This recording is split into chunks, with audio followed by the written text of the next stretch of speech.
If you were not. All right, you look at that.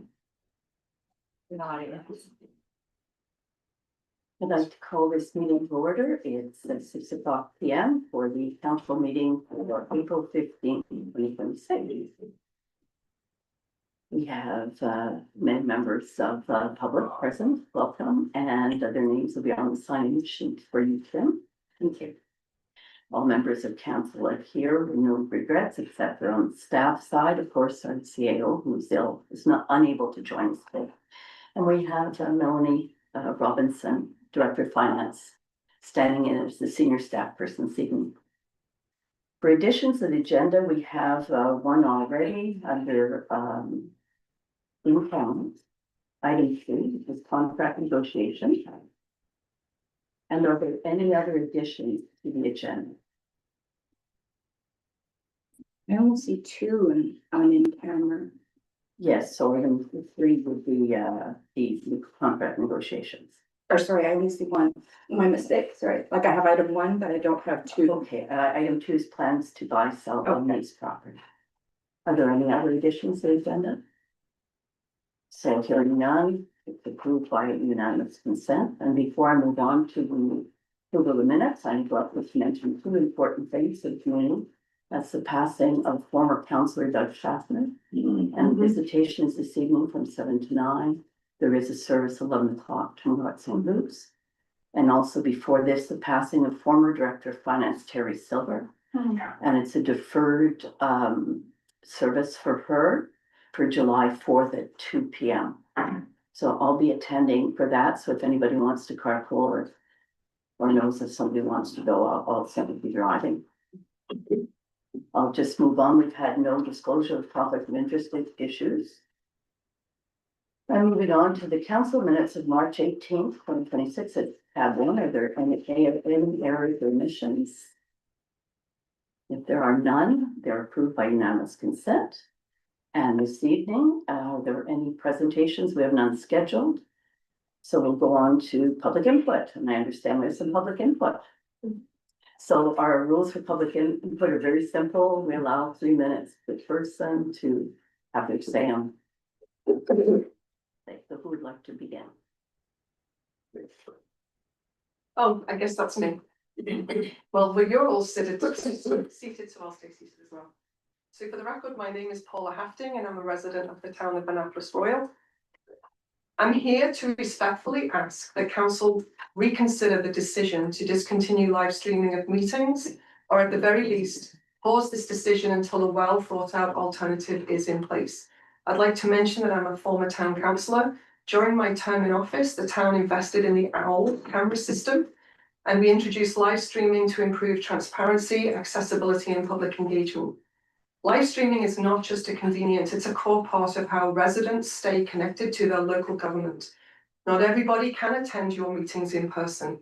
People have work commitments, mobility challenges, childcare responsibilities, or simply cannot sit through the entire meeting just to hear one item that matters to them.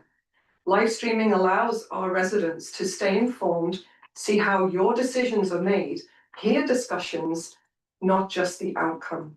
Without it, transparency is reduced to the written minutes, which don't capture the full context of discussions, questions, and reasoning.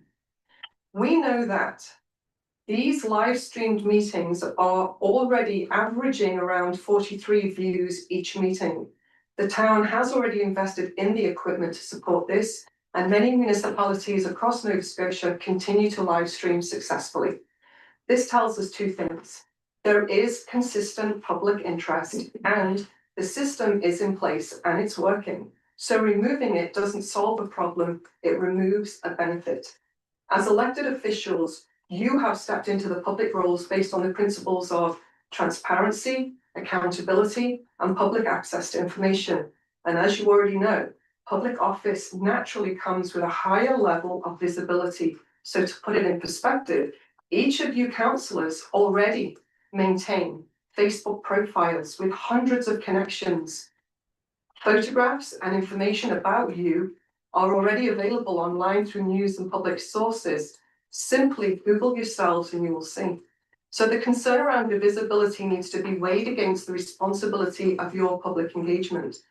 So I understand there may be concerns around privacy or potential misuse of video footage, but there are no known cases in Nova Scotia that I am aware of where municipal live streams have been used maliciously against elected officials. The risk of deep fakes or misuse from council footage appears to be, in theory, but not reality. Photos of you already exist online. However, if you have concerns about privacy or misuse, there are many practical ways to reduce that risk. And here's just a couple of ideas for now. Use a wide angle shot of the whole council table instead of the close-ups, and position the camera to avoid constant direct facial close-ups. This reduces personal exposure while still allowing viewers to follow your meeting. The solution to risk isn't removal, it's thoughtful adjustment. So what are the consequences of removing this? If live streaming is discontinued, there are several potential issues that may arise. How will our residents access special presentations? For example, Melanie presenting financial updates, guest speakers, and presentations by various community groups. How will residents understand how decisions were made, but not just what was decided upon? Will staff face increased workload responding to inquiries due to the lack of accessible information? On average, your meetings receive about 43 views online. If live streaming is discontinued, will council be prepared to accommodate up to 43 people in person, given that council chambers has seating only for approximately an extra 16 people? The town has expressed goals around improving accessibility and engagement heading towards the year 2030. Removing live streaming is counterproductive and moves in the opposite direction. Accessibility today includes digital access, not just physical presence. So, what's plan B? Right now, it feels like the decision is being made without a clear alternative, which I feel could be looked at as short-sighted. If council still has concerns, I would suggest pause your decision rather than finalizing it tonight. Consult the public more broadly. Explore alternatives such as audio recordings, adjusted video formats, and privacy angled camera setups. But most importantly, don't remove access to it without replacing something instead. In closing, live streaming is a simple, effective way to keep our residents informed, engaged, and connected with you, their local government. It supports transparency, reduces confusion, and strengthens trust. I respectfully ask council to continue live streaming, or at a minimum, delay your decision until a clear and accessible alternative is in place. Thank you. Thank you. All right. Now who's speaking next? Got a couple of words, yeah, very well done, covers a lot of points, but anyway, I used to come to all the council meetings until COVID happened. And so my wife is very autoimmune compromised, and if I catch the flu, she doesn't get it for one day or one week. I've had people here say they've had the flu and didn't come, so I like to watch it online. And so I can also watch it if I'm busy on Wednesday, I can watch it Thursday morning and see what's going on. I want to bring up a point that where if we stop it, and it was brought up by Councilor McDonald, I think it was one of the better points made, if somebody's interested. I find out by watching the committee as a whole, I know what's going on. Then council makes decisions, but see, if you only have the minutes of the committee as a whole only come at the next meeting, so for a month, you don't know what's happening, you see. So I'd like to see something to address that solution before we stop the open contact, so people can see with their own eyes. And in closing, communication of 55% of it, 58% of it actually is body language. If I'm saying I agree with that, like this, it kind of doesn't, tone is another about 35, so about 7% is actually the spoken word. But at worst, if you only have the spoken word, that should be something that should be done by.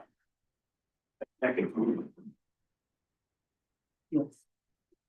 Thanks, I'm Roger Lindeler.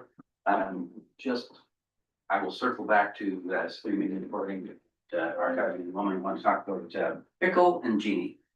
Also on the agenda for tonight. I had no idea what these things were before, the committee of the whole meeting. So I read into them, and I've got to say that, I wondered what humans were so thoughtful that they, came up with these fabulous opportunities for our town.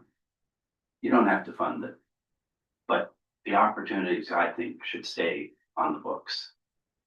You might be surprised someday, actually, so I'll ask you to set those aside this evening and vote, not vote for the meeting. Regarding streaming, recording, and archiving, we know that those functions have become critical to assist daily life and understanding the business of our town. They're popular, they offer equality of access, clarity, and understanding of the town business and the good work of staff and officials. We've heard a number of points. What I'll add is that I heard that as a counter to the policy, made me worry that individual fears of future and even hypothetical poor behaviors outside of our realm are being elevated to the point where they're damaging the public good. And so I'm going to ask that you add my voice to those who are asking you to pause that decision. Let's keep doing it the way everyone else in town, so many people in town, I should say, want us to keep doing it. Thank you.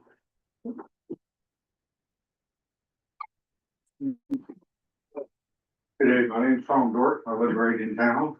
And I found out about this kind of last minute. And I thank everyone for doing public service. You're in the public face. And I know it's uncomfortable maybe sometimes, but that comes with the job. It's no different than me working, say, if I work for the town, I'm gonna be in the public. Everything I do is gonna be scrutinized by the public. That comes with the job, good and bad. And we need transparency, especially this day and age with everything going on in all the media and everything else. So transparency starts at home. We gotta have those uncomfortable conversations, but that has to be done so the public can see it, be it budget, whatever. And we need it recorded, because a lot of people, just like myself, sometimes I'm busy. I can go on the internet, somebody can fire it up and I can see it. We need to see this. And definitely do not want to see the recordings done away with. We need, if anything, more transparency and more still to the public. And we need to bring in the younger people involved. We need to get them involved. We need to have open spaces sometimes and bring the public in and be more connected with them. And that way people get to read what's going on. And there's less likely for people to find out something last minute and react. Again, thank you for the work you do, but we need people in our public service who work for the taxpayer to be open to the public, so they can be approached, talked to. And it can be uncomfortable sometimes, but sadly, that's part of the job. It's sometimes it may be uncomfortable, but that's why we really cherish the people who work for the public, work for us. Because it's gonna be bad. Somebody sometimes might be upset, but that's what your job is. You have to be there for the people and the public.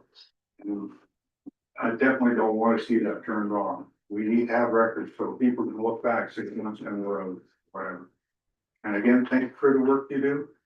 And if the public sometimes doesn't understand what you might take home every day. Thank you. Thank you, Tom. I'm gonna sit as well, please. I had my latest COVID shot. I'm feeling a little woozy, so I'll just. Well, that's a big reason. Thank you. So my name is Bill McConnell, for the record. I'm a resident and taxpayer here in Annapolis Royal. A former mayor. Actually, paid a little bit, so I've written it down so I don't. Council may recall that I attended the town's recent community engagement session where I expressed my opposition to the proposed discontinuing of live streaming of the town committee and of the whole and council meetings, and also the deleting of previous archive meetings. The rationale, as I understood it at the time, was a privacy concern of one of the councillors. However, there the reality is that there are limits on the privacy of elected public officials in Canada. Limits primarily driven by the principles of transparency, accountability, and the public's right to know, which I feel should take precedence over the personal privacy of those holding public office. The minister, and I have on good advice that the Minister of Municipal Affairs has himself emphasized the importance of transparency, accountability, and public confidence in local governance. Municipalities are responsible for balancing these principles within their own decisions, making processes and legislative authority while taking into account the perspectives of residents, which you have here this evening. Ultimately, with the greatest of respect, the actions proposed to appear to favor the concerns of one person over the greater good and the public interests of the community. So I remain opposed to the proposal and ask that you reconsider it as well. Thank you. Thank you. And Stephen? I will speak lastly and briefly and say that, I think the issues of transparency and accountability are somewhat overblown. I think that we need to look at how people feel safe and looked after within our community.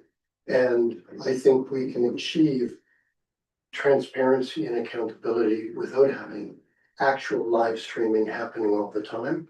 I'm not a big fan of social media. I don't spend a lot of attention, don't pay a lot of attention to it. I try and stay away from it.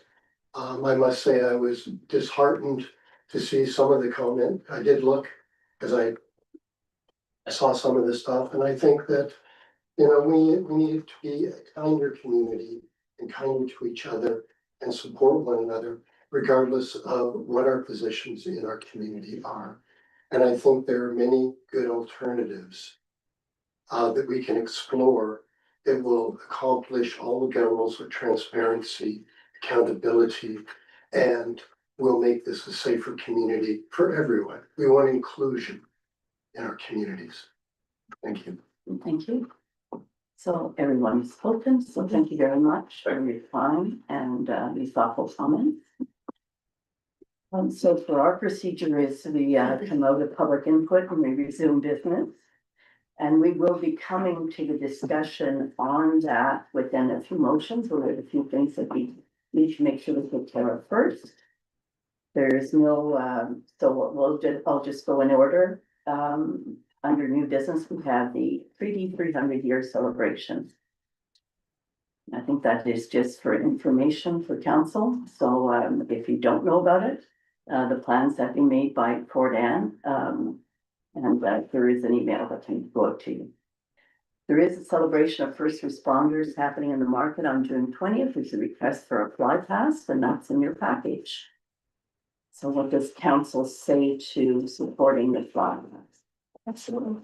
Yeah, of course. I think it's a great idea. So we don't really require motion, we just require council to be aware of this because it's a request that would be supported by the town, no cost to the town. And means a lot to the people who are recognizing the first responders. Great, we have no one. That will be covered in the town crier so that the town people have the opportunity to become aware more broadly. Good point, good point. No, yeah, good point, town crier. Okay. The town crier event. We'll do that. There's no unfinished business, so we'll move on to maybe the whole first motion. I move the council approve, well, actually, yes, I do move that council approve to repeal the grants for encouraging new and existing events with Genie policy number 2023-05 dated March 16, 2023. Is there a seconder for that? I'll second that motion. Was there further discussion? Yeah, I mean, a member of the public shared dismay at these being discontinued, totally agree with them. Problem is, we didn't have any applications for the funds, so that would suggest somehow they are not an effective use of the funds. I think we need to continue to look for ways to support this kind of activity in the community, but maybe we need to the Genies were the ones that were directed at businesses working together to obtain advertising, right? That's correct. So we need to work with the business community to understand better what would meet their needs if we never had any applications for them. On top of the fact that we've also contributed money towards the coordinator Yeah. as well, Yeah. so that kind of. The economic development Yeah. officer in Yes, the thank you. position. Yeah. And we're also covering another municipality's share to get a greater share. So we'll have more time. We'll be getting more money, Where the but we'll be spending. economic development person will be working with businesses, so that may be a more effective use of the funds. And I don't think it means that we wouldn't reconsider something like that in the future if the opportunity arose. Is there anything further on that? Just echo that sentiment and the fact that that new position might actually be able to help us do kind of what Sybil was saying, which is identify better ways to deal with the opportunity that it provided. I too am sad to see it going, but that's a really good point about the incoming person. Okay, so are you ready for the question? All in favor? Aye. Aye, motion carried. And moving on to motion 2, which is a similar motion, who is moving that? I think we're just going around. Yeah. That council approved to repeal, I move that council approved to repeal the projects to improve quality of life fund pickle policy. Number 2023-06 dated March 16th, 2023. Seconder? I'll second. I think, I'll speak to it since I moved it. I think that, the same argument that is made about Genie should probably apply to pickle, that we should be asking the new economic development coordinator to be looking at those two programs and determining how they could be reinvented or reintroduced or revised for future use, because if we were not getting applications, that is an issue, but the spirit of those programs was very well thought out. The staff did an amazing job of putting that together. The ranking sheets that were used to evaluate when people did actually apply were exceptional, and it meant that the decision was taken away from council and taken away from staff because they were able to use the ranking sheet to gauge whether an application was good or not. So I would just suggest that we definitely put that on the list of the new person dealing with the economics. Further discussion from anybody? Ready for the question? How many, all in favor? Aye. Aye, motion carried. Okay, and then finally, the third one. I think that's over to you. I move that council approve to repeal the fines and fees policy. Number 2025-10 dated July 17th, 2025, and replace the fines and fees policy. Number 2026-03 dated April 2026. Second that. Okay, any discussion? It's just an update of the fine policy. It's been completely removed from. No, it's just It's housekeeping. All in favor? Aye, motion carried. Now we come to the live streaming policy. So do we have a motion? Okay. I move that council approve to repeal the live streaming of council meeting policy number 2023-04 dated February 16th, 2023, with effect from April 15th, 2026. Is there a seconder for that motion? I'll second that. Okay, and now for discussions. We've heard a lot of input today. Guess I'll start. Yeah. Okay, great. So I'm not going to sort of spend too much time. I think I've sort of made my position pretty clear at the last meeting and other meetings that we had. But I do still support discontinuing the live streaming and archiving of council meetings.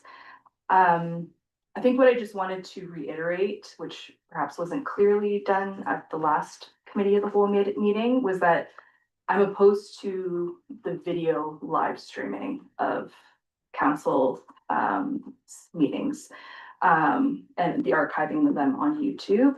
But I am motivated to finding alternatives that we can use to mitigate some of those safety risks and concerns, but also continue to meet accessibility needs and maintain our commitment to transparency. So while this motion is not about reducing public awareness or participation, it's something that we discussed at our public consultation session. We've discussed it at multiple council sessions that have been advertised to the public and encouraged their participation and communication. And we've also prioritized developing a communication strategy. So yeah, I think that's all I want to say. I know we're not necessarily looking for solutions right now, but if we did want to audio live stream, that's something that I'm open to. It's the video component that I am opposed to. So I will leave it at that. Who wishes to speak? I'll speak because I think I'm the only one that opposes it, so I will take that position. I have just 3 points to make with respect to the motion. I'm going to read from my notes so that I don't ramble on. But it's not as long as it was last time. So first, I must reiterate that I do not understand why we are taking such an extreme action before making any attempt to use the existing privacy tools that are already available to us. Those tools address all of the privacy concerns and potential harassment concerns that have been raised. We've had vague discussions about wanting to explore alternatives so that we can meet more than the bare minimum required of us with respect to accessibility, inclusiveness, and transparency. And I'd like to point out that the bare minimum standard of those 3 things is not the goal I want us to strive for. I think we can actually do better than that. We have even asked staff if they could generate a report about the privacy protections that can be put in place and to provide information on some other, as of now unknown, method of making our meetings accessible. And when they told us that they couldn't have the report done in time for this meeting with just 1 week's notice, we are still pushing forward with this motion rather than waiting for the additional information to help us all make the most informed decision possible. Second, we are about to undergo a personnel change, and we have been advised that one of the skills, specifically minute taking, is very hard to find.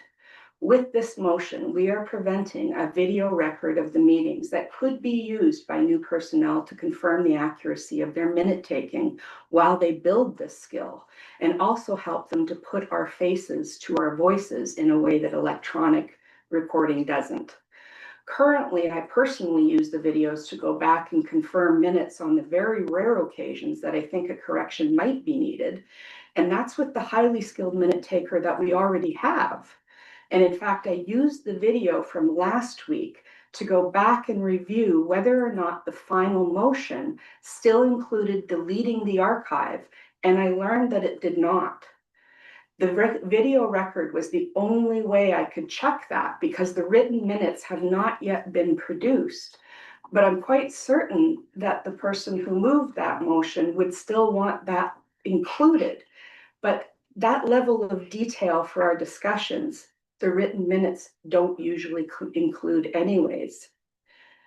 Third, today's motion does not or did not, as I just mentioned, include permanently deleting the entire archive.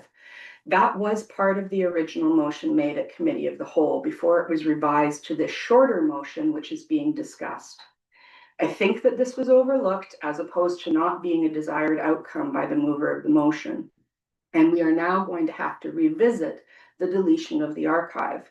And again, why are we considering taking such an irreversible action as to delete the live streaming archives when we could simply be using the privacy and security measures that already exist to prevent public access to them while we do the work to determine what could or should replace live streaming? Once the archive is deleted, those fulsome records are gone forever. There's no retrieving them. If this is really an issue of wanting privacy while also wanting to remain accessible, then why not secure them and make them private rather than destroy them? I reiterate, we already have the ability to protect privacy without deleting everything. My vote remains no, and I sincerely urge council to reconsider their positions and to instead use the tools that already exist to thoroughly protect our privacy rather than repealing the live streaming policy now or deleting the archive in the future. Thank you. Does anybody else wish to speak? I will. First, I agree that live streaming is very convenient for watching in real time, or related for those who are busy, and appreciate those who have made the effort to do so, as I have done often in the past. But I do reject the notion that live streaming is the only or even the most transparent or accessible format for sharing council information with the town. Keep in mind that live streaming is not mandated, nor is it used by all towns or municipalities. It has been said that video makes our messaging more accessible. I would argue that it does not, for the following reasons. While it may be helpful for low vision, it is not necessarily the best way to convey this information, especially if they're not familiar with the process or structures of Robert's rules. This manner can obfuscate the nature of council discussions. It is not suitable for people that are hearing impaired simply because of the lack of accuracy in closed captioning. Council does not have control nor can improve this. For people who choose not to or are unable to attend, the town has a variety of means to reach them electronically by website, push email for newsletters, MailChimp, and free mailing of hard copies. All of these currently exist. The town website is in the early stages of being updated to accommodate adaptability tools. I would absolutely agree that to be fully transparent, we should add to the minimum requirement of minutes. And in fact, this is the core discussion of what we started at our COW meeting. How do we improve transparency and accessibility? As I stated earlier, live streaming is not a panacea for addressing communication with the town due to the ease by which it can be manipulated, either through clipping, AI tools, mimification, etc. Context can easily be lost or intentionally removed, thus corrupting the nature of the council discussions and decisions. To highlight the importance of maintaining context, I was recently notified of a commentary by a member of the public that misrepresented our dialogue, claiming we are striving for minimal communication while ignoring accessibility. This is a prime example of how social media comments can selectively strip away context to manipulate public perception. And to clarify again, our recent dialogue centered on how we can meet and surpass current standards while ensuring safety, privacy, and an accurate message that cannot be manipulated nor misrepresented by biased actors. The spirit of our conversation was in fact that we can and must do better. We are looking at alternative tools. YouTube is inferior as we continue to have misunderstandings and misinformation being shared on social media, despite the fact that we do have live streaming. Moving forward, we strive to develop a plan to ensure council decisions are released with context to prevent half-truths. Furthermore, it's important to remember that this council acts as a unified body. While we have robust debates, we stand by our collective decisions. Once a vote is cast, regardless of individual stances, I have complete faith we will work together to achieve a communication plan that informs, is accessible, and cannot be misinterpreted nor manipulated. That could look like some form of live streaming or not. Our doors continue to be open, and we appreciate public input as to some alternative methods too. And we still offer our coffee with council where we may come with a theme, but always open to discuss issues that are of interest to the people in our town. I mean, a lot of what I said maybe reiterates some of the different points around the table. I think one of the things we need to be aware of is that we have to work within Robert's rules, and when we were having an open discussion about how things might be adjusted, we were made aware that we need to either rescind the policy or not, and discuss as follows. The policy, as I understand it, refers directly to YouTube, which is probably not a great thing to have in a policy, and it may not be the best tool out there to help us. I reiterate what everybody else has said, that transparency is very important. my understanding is that everyone at council supports this. There's disagreement about how to deliver it. And I guess what for me has caused real harm in the discussion is assuming that councillors who have safety concerns don't want transparency. That undermines their integrity as public servants.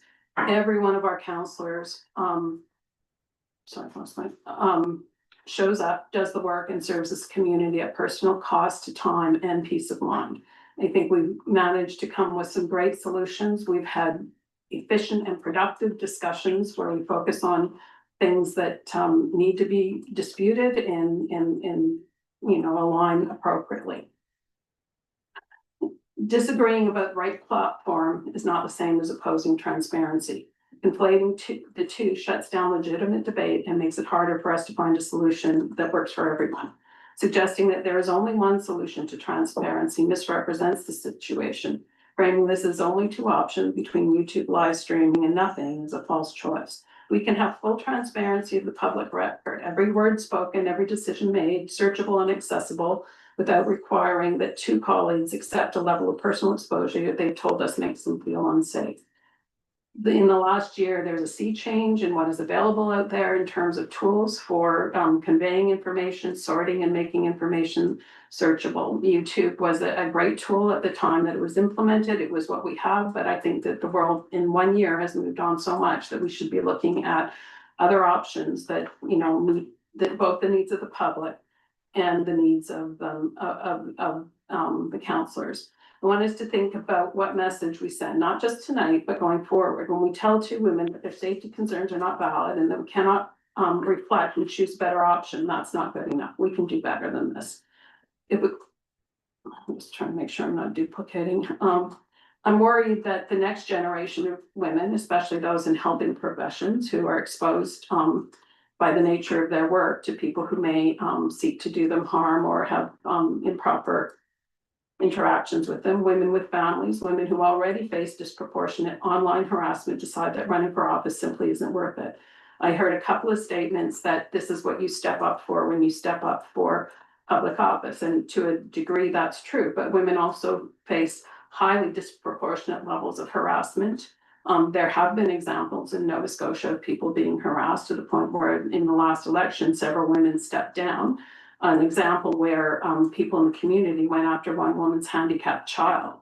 So I think saying that these are, you know, not valid concerns because you can't point to an example. We can point to examples and, well, anyways, I think it would be a profound loss for this community if the younger generation doesn't feel comfortable to step forward. And, you know, those of us who have lived in a different world maybe don't understand what they've been exposed to in terms of bullying, in terms of, you know, people being intrusive into their lives. And I think they have a better picture than we do of what that might mean, not to mention that they will have to live with the consequences of this much longer than some of us who have more gray hair.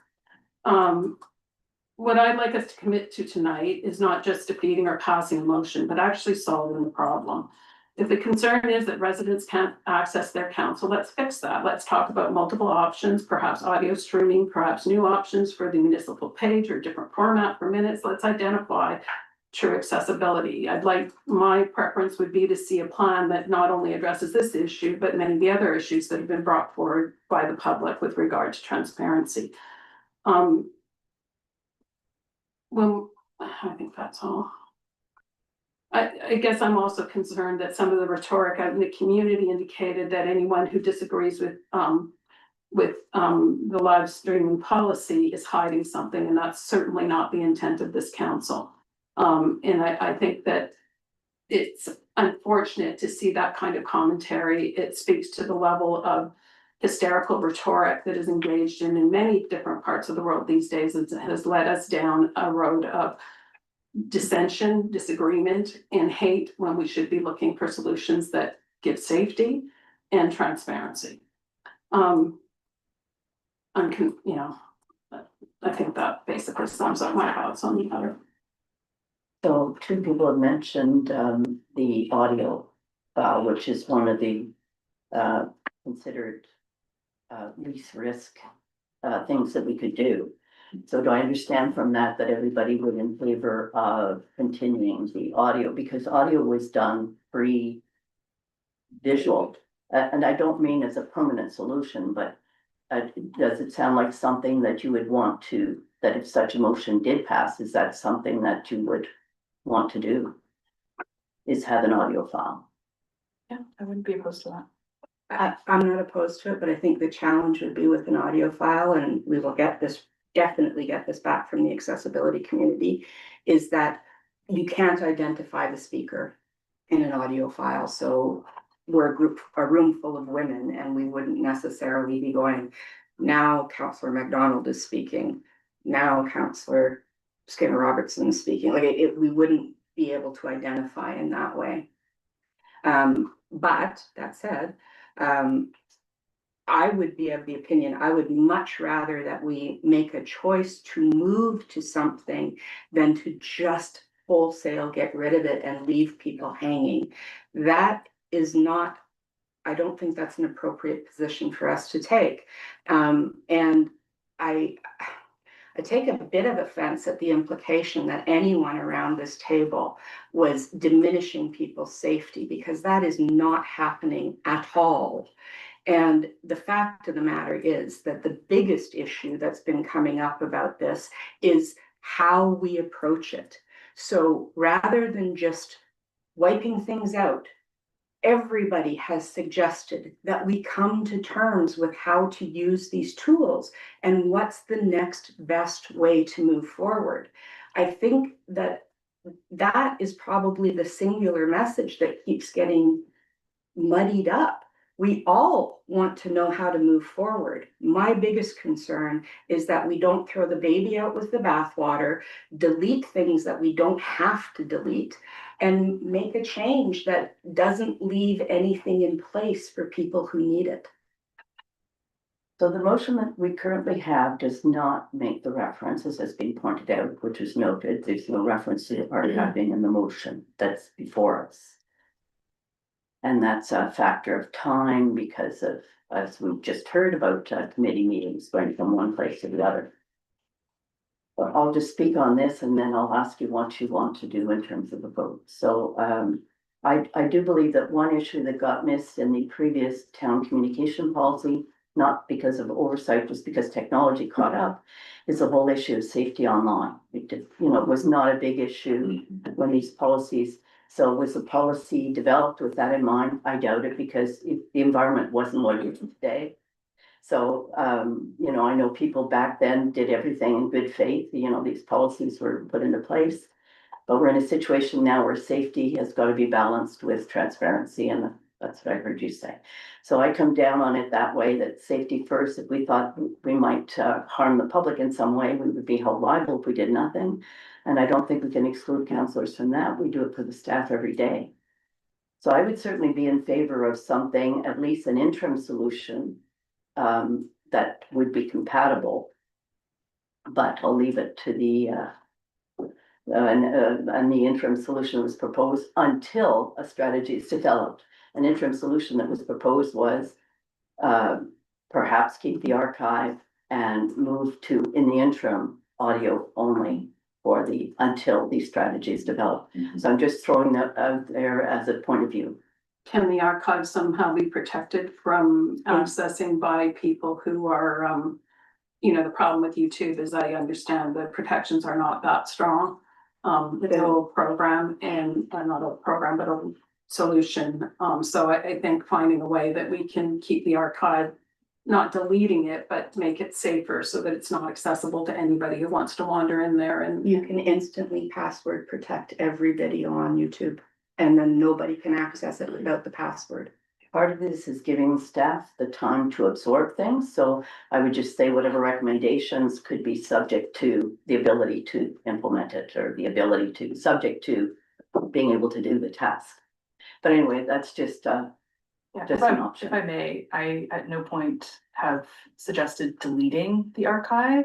My point was no longer putting future videos on archive. So I'm not really sure where that came from, but yeah, I'm certainly support password protecting it, and what's there is what's there right now. And would I prefer it not be?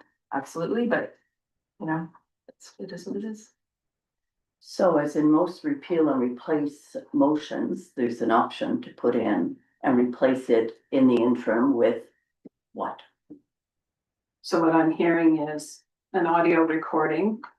We probably need to just in the interim make a practice of it, saying this is counselor so-and-so. It'll be a pain, but we can remind each other and do that. That addresses one avenue through which it might be difficult for a person to, who has challenges to access the information, but that's what we can do for now. I think that creating the passwords around the archived documents and then, addressing the development of a fully articulated communication and, online safety policy and plan. To me, that's the steps. I'm just getting this down. There's one word I missed, creating passwords around archival, archived Archived YouTube. videos. Live streams or. live streams, okay. To be precise, YouTube. YouTube, yeah. Fully articulated communications policy and plan. Is that correct? Okay. So, just to suggest some possible wording. So the motion that is there, with effect from April 15, 26, if we just continue that and replace it with. Now I'm just gonna throw out some language, I've just heard what you had to say. Replace it with audio recording effective the next meeting. Effective next meeting. The audio recording to identify the speaker, whatever manner is feasible. Subject to being able to add retention of the archived material, the iCarve, YouTube live streams, with the creation of passwords. And then subject to the development of a fully articulated communications policy plan, which council is working on. So, did you get that whole motion, Kim? I've also got the to the wall, so they're all each other. Is that an acceptable? Because we didn't have a replace part in, although it was understood we were going to develop a strategy. This gives us an interim. So does everybody understand the motion or should it be Yeah. repeated in a And sentence? maybe one comment, not that it needs to be added to the motion, but I think we need to, whether we like it or not, AI is on its way. It's already in many parts of our life and our safety online should take into consideration that, but it also should consider whether there are tools that we can use to facilitate the staff's work and to facilitate access of the conversations in council. So Kim will capture that in the minutes, but we want, Yeah. got a pretty long motion. And I would just, Yeah, I don't want to add it to the motion. yeah, and I would just quickly add that I am more than happy to help staff if they need assistance in how to quickly password protect all the So it should information. be noted that we have a volunteer. Yes, it You should have a volunteer that can help Staff you with always that. accept help with, as you know, in policy procedure, they're always willing to accept. So that it just happens faster and it's not Yeah, just hanging there. good. We got that, and Kim got it on that. Okay. So with that, I will ask who's in, I will ask, all in favor of the motion as amended. Aye. Aye, motion carries. Thank you. Now, members of the gallery are welcome to stay or not, but thank you for helping us arrive at I think a better place. And thanks for coming and showing me. Thank you for everybody. I know, they just, yeah. Even Churchill said there's no worse system than democracy, except all the others. And you saw that work well today. Democracy. So thank you. Steve, can we have a- Oh, thank you. I would have found. Yeah. Thank you. Thanks. Good night, everybody. Good night. Except for Roger. Okay.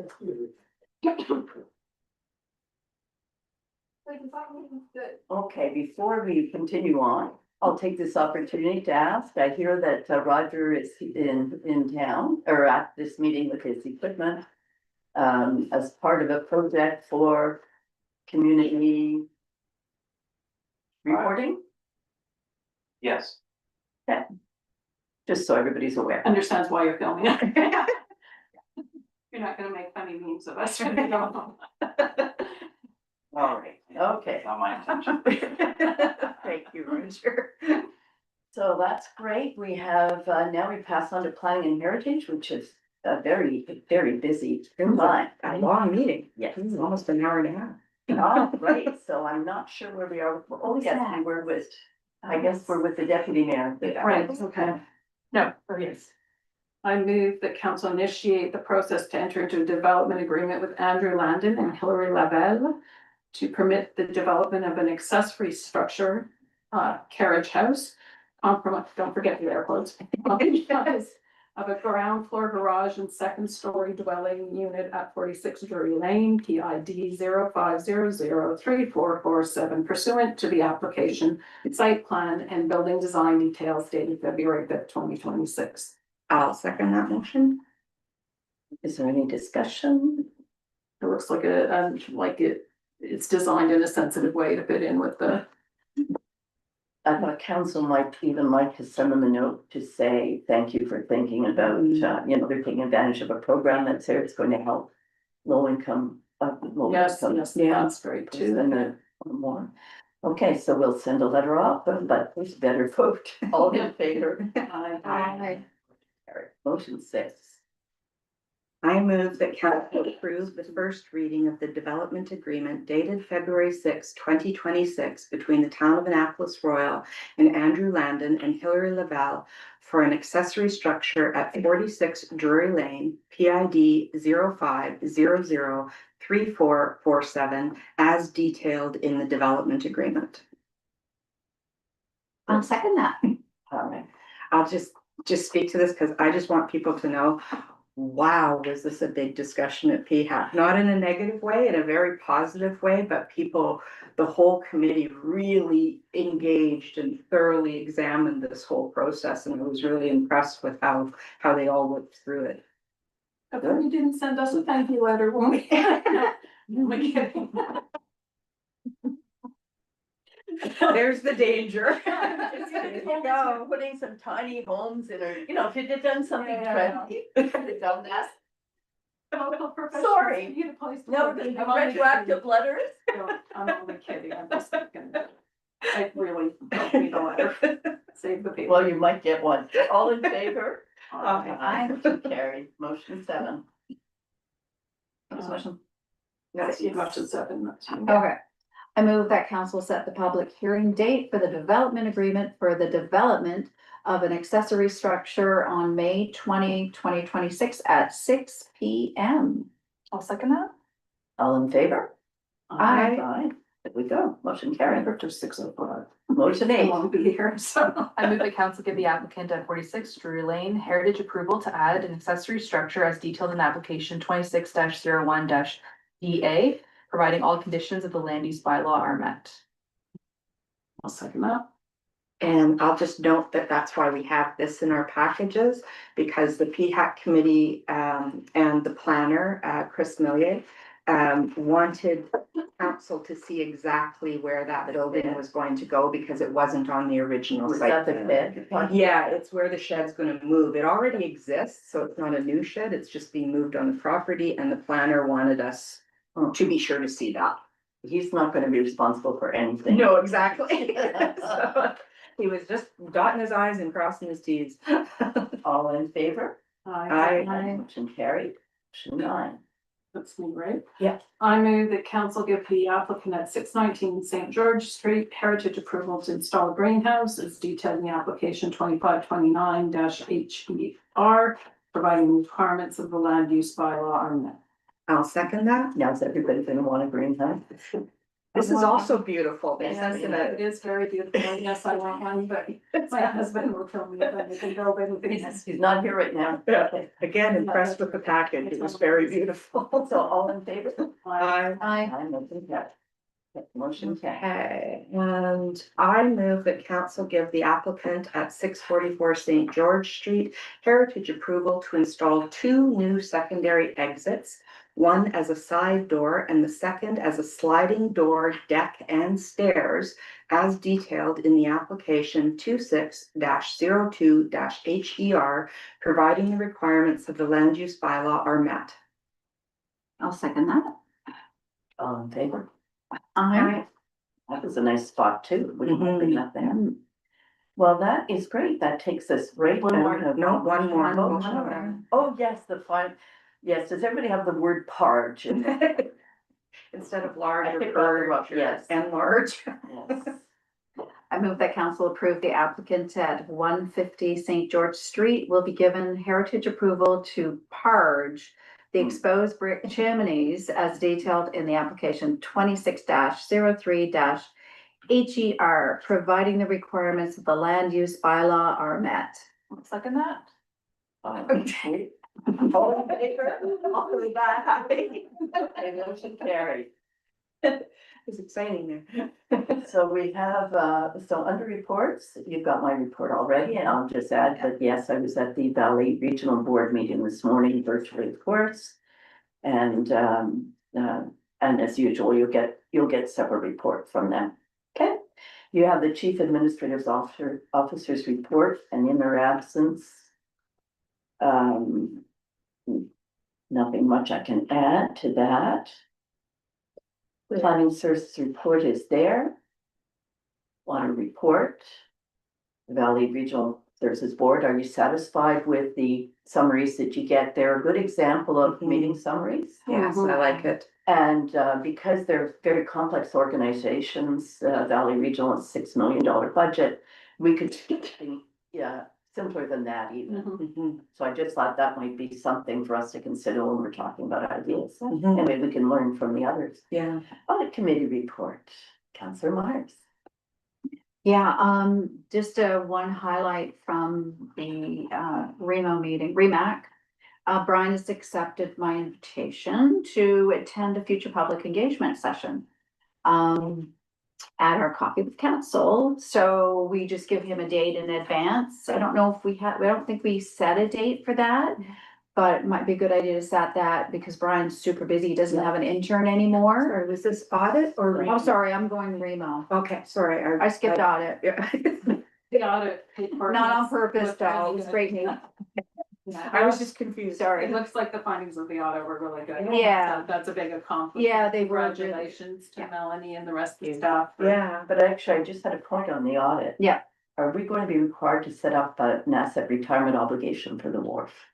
I do not believe so, but I will ask. Because the problem is, if something takes it out tomorrow, what does, so good. I don't think so because we don't plan on replacing it. But Do we we? have to, because if it falls into the ocean, we We have get. a clear, Yeah, so that will be a question I will ask. because right now we don't know the possibilities. Storm tomorrow, we have a cleanup mess and we'll get an order from DFO. Mhm. So under any scenario, what do we do? right? Okay, Yeah, if we do, that will be huge. I know, Yeah. that's my concern. even getting rid of it is huge. So, oh, great, so you'll take that, good. That was Yeah. my only audit question. Sorry, carry on with the remote. I'll go back to audit. So the final audit work is expected to be completed in late May. And there were only minor variances. And they were, as we know, the climate adaptation and Chapel Street Fourth Main projects, which are not quite complete, so. And the past audits indicated well-designed controls, which is really important. Next meeting of the audit committee is September 16th. And then back to Back to Remo, lots of stuff going on.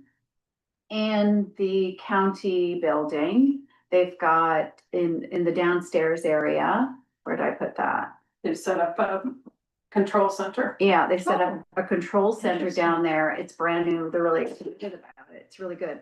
So they got their TVs. They didn't have enough space the last time when they had, they had to bring people in to help them. They had meetings with the media and so on and so on. So now they have this new room downstairs. It's got the TV planning tables. And it's a much more functional workspace. So, yeah, and then they have another separate room for media briefings and meetings with the province. And the other thing's Brian will come and we can talk about Alertable. And Yes. try to get more people on Alertable. Yes. That's super important. They're really keen on educating about readiness, because we know after fires that we need to be more we need to be ready for anything that happens. And so we talked about, the fact that the gardens were not, didn't get notified during Right, the big right. water crisis. Yeah, So, and they said, well, you guys were actually going around houses, knocking on doors, telling people. yeah. And that's a so hole in the plan. You can imagine in the middle of the day when you're at work, Yeah. I'm at work, Yeah, you're at I'm at work, work, yeah. you're Yeah. maybe traveling, you're maybe Yeah. traveling. I just said that's not really convenient, so we've gotta get like a real focused alertable for our town. I would love that. And for our businesses too, our business people need to, so they may live outside of town, so we can't have this like town alertable, we've gotta get. Yeah. One thing I would recommend is that they explain to people how to turn off all the notifications. Like, Yeah. I've got a few people to go on it and then they call me like, it's dinging every 10 minutes. Right? It took me a bit to actually get it Yeah. honed in, but I could like use a it now, lesson. really. I could use a lesson, so, Yeah. so it'd be great to have Brian come right to town. Did Yeah. we pick a May date for our? We didn't, Okay, It's on the Cal agenda. summer For next- agenda, okay, Yeah. okay. As long as it's somewhere. Yeah, great. that's all, that's saved, that's what I was trying to. it's But that was just yeah. easy. That was a great report, though, that Rimmer report. Yeah. Yeah, There's thank so you. much happening and Yeah, they're there is. really getting their act together and, yeah, so. I think last year put encourage the everybody fear to- of God into I everybody. know. No, but it's good, that, like that whole Yeah. thing was an exercise for the whole place. Yeah. All right, and we received other reports, like library that they're not meeting yet, so. Tomorrow. So are we good on reports? There wasn't a report for the pool because they didn't have Right. enough attendance Mhm. for the meeting, so we're gonna be meeting on Monday, so we'll have one for next month. And the police one I had emailed it. Yeah, that's a good one. The Lawrencetown pool was vandalized, right? Oh, so that's sad. heartbreaking. What a horrible thing to happen. Yeah. And it's not the first time. I think Bridgetown was Yeah. vandalized last year. Oh, was it? Around Calvert too. Yeah, so Yeah, the we- bishops. we did invest in security cameras. This past summer, so just as hopefully being a bit of a deterrent and Yeah, Yeah. that's good. especially with all the money that's fundraised and a lot of these pools operate with volunteers, they're entirely volunteer run, so to have something like that is huge. It is lovely to see how the community just kind of like leapt in to trying to find ways to help them fundraise again. I move we go into cameras. We're not there yet, No. we're okay, we just hit I correspondence. thought we had covered it. And 15 pieces of correspondence all oddly arrived today, and one Oh, Okay. so- Yes, 15? 15, yes. I saw Despite the 3. fact that I had Valley Regional Board on and we had other business to do. So there was absolutely nothing I could do except compile the list. So it's up to you, but these items can be entered into correspondence. We can put them on the engagement page, whatever you would like to do with them. Because it wasn't an opportunity to read, Read them several, in advance. So what topics do they cover? 15? yeah, it's a single topic. Sorry, I'm confused. Live streaming, that was it. Oh, Oh, I see, okay, Yeah, well then, 15 emails and one phone call on the same thing, on the same day. wow. Yeah, A well, lot. I mean, It's been a mess, we only so. saw a couple of emails, but that's a lot. yeah, but it's all of a piece, so Yeah. it's just, now I could just put one file correspondence, give it to Kim, like it's just what you wanted to do, but I wasn't going to read 15 emails that I received on the day of the meeting. No. There was just no way that could happen. So, anyway, so maybe Kim, we can figure out what we'll do about that, but we can at least log in that. It's probably worth us being able to see it if we're gonna have this bigger conversation about what comes next. Well, and if that goes out, the communication survey goes up and Yeah, all the, exactly. we're Yeah. gonna be fine. Yeah. So we can discuss, and maybe that's how we'll deal with it, is on the engagement page, but I've saved them all. And I'll make one file for you rather than dump all that on me. Okay, great, so that is correspondence. Now. I bet we go. I'll second that. I bet we go out again. I'll second that too. Thank you, Roger. Thanks, Roger. Roger.